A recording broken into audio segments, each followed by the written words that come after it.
Hi guys, in today's video I will show you how to create the wavy shake effect that I use in my videos. It is very simple to make, so let's get started. By the way, if you want these exact shakes, just a reminder that AM Film Shake preset pack is linked in the description. It's the easiest way to make your edits look expensive with a quick drag and drop. First create a new adjustment layer, then trim its beginning and place it above your second clip, or wherever you want the shake to appear. From the start of the adjustment layer, move forward 30 frames and trim the end by holding Alt and pressing the closing bracket key. Move to the beginning of the adjustment layer and apply the turbulent displace effect. Enable the stopwatch for amount, size, and evolution to create keyframes. Set amount to 40, size to 80, evolution to -50.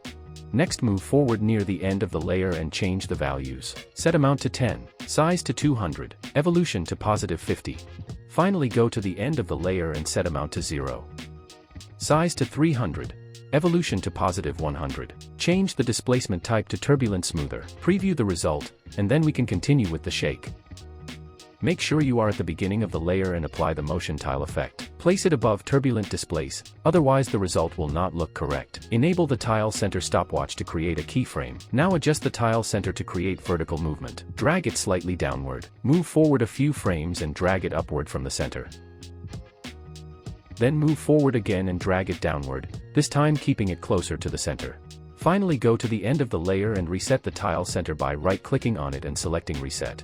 If you scrub through the effect, you may notice that the edges don't look correct. To fix this, enable Mirror Edges and set the output height to 120. The shake effect is now complete. Let's preview the result. It looks good, but it is a bit too fast. To slow it down, stretch the layer with the keyframes. Hold Alt and drag the end of the layer to the right to extend it and slow down the animation. If you press U on your keyboard, the keyframe should now match the length of the layer like this. Just make sure to hold Alt while stretching the layer. Let's preview the shake once more.